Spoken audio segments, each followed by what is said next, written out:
Hello everyone, welcome to my YouTube channel NCERT class 11 chapter first sets miscellaneous exercise. अब देखिए question number third करने से पहले एक लॉ बताती हूँ मैं आपको। क्या है? कौन सा law? Distributive law. Distributive law, इस पर क्या होता है, ए यूनियन बी है हमारे पास और उसकी इंटरसेक्शन सी से करते हैं तो क्या आएगा, ए इंटरसेक्शन सी, ए की इंटरसेक्शन सी के साथ यूनियन बी की इंटरसेक्शन सी के साथ। ठीक है, ये होता है डिस्ट्रीब्यूटिव लॉ। क्लियर? अब देखिए क्वेश्चन नंबर थर्ड में इसी का यूज़ करते हुए हम इसको सोल्व करेंगे। तो देखिए सबसे पहले क्वेश्चन में बोला हुआ है, let A B and C B the set such that A union B is equals to A union C and A intersection B is equals to A intersection C, show that B is equals to C. क्या बोला हुआ है कि A B C हमारे पास set है तीन, और ए union B किसके इक्वल है, ए यूनियन सी के, और ए इंटरसेक्शन बी किसके इक्वल है, ए इंटरसेक्शन सी के। तो हमें शो क्या करना है, बी इज इक्वल्स टू सी। तो सॉल्यूशन में देखिए सबसे पहले हम जो गिवन है वो लिख लेते हैं। गिवन है हमें A union B is equals to A union C, और क्या गिवन है, A intersection B is equals to A intersection C. ठीक है, तो अब देखिए सबसे पहले हम क्या करेंगे, हम यहाँ से लेते हैं ये A union B is equals to A union C. ठीक है, ये ले लिया हमने।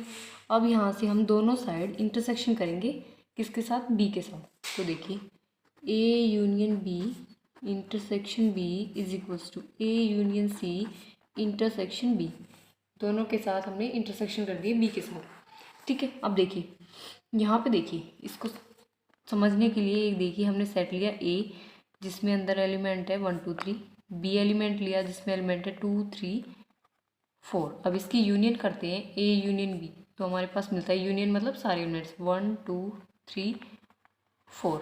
अब इसकी इंटरसेक्शन हम बी के साथ करते हैं, ए यूनियन बी, इसकी इंटरसेक्शन बी के साथ करते हैं।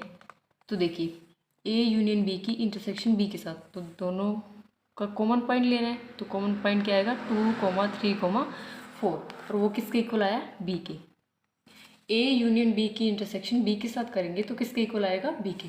तो ये मैंने एग्जाम्पल देके समझाया, आप भी एग्जाम में ऐसे एग्जाम्पल देंगे साइड में। ठीक है, तो ये किसके इक्वल हो गया, बी के।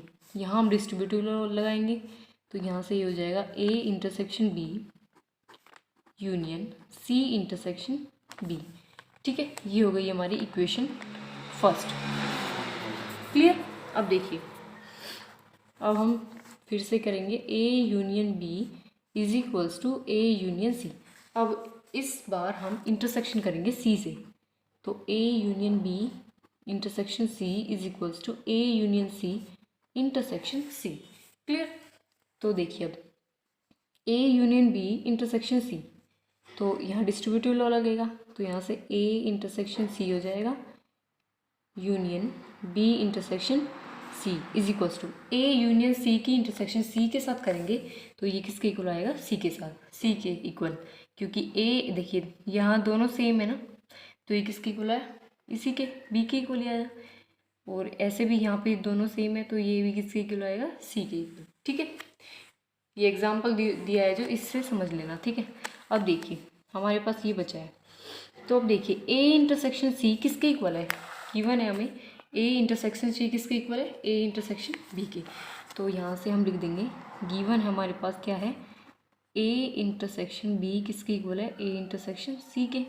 तो ए इंटरसेक्शन सी जो है उसको हम लिखते हैं A intersection B union B intersection C is equals to C. ये हो गई इक्वेशन सेकेंड। अब यहाँ से हम बोलेंगे from equation first and second. First और सेकंड देखिए, ये और ये साइड और ये साइड दोनों की इक्वल है, तो यहाँ से हम कह सकते हैं B is equals to C, hence prove. ये हमारे पास प्रूव हो गया। देखिए ये बी इंटरसेक्शन सी है और ये सी इंटरसेक्शन बी है, तो दोनों का मीनिंग सेम ही है। ठीक है, कंफ्यूज मत होना। आई होप आपको अच्छे समझ में आ गया होगा। देखिए क्वेश्चन नंबर 4 क्या है, show that the following 4 condition are equivalent. Equivalent का मतलब ये होता है कि फर्स्ट को सेकंड के इक्वल प्रूव करना है, सेकंड को थर्ड के इक्वल, और थर्ड को फोर्थ के इक्वल दिखाना है।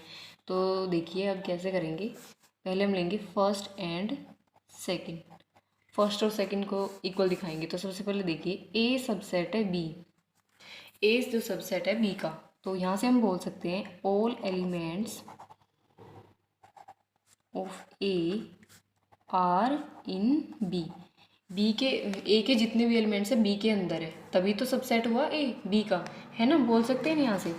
तो अब देखिए अगर हम ए माइनस बी करते हैं तो क्या आएगा हमारे पास, एम्प्टी। अब देखिए इसको एग्जाम्पल के थ्रू समझाती हूँ, आप भी एग्जाम्पल देना एग्जाम में, अच्छे मार्क्स मिलेंगे, ठीक है।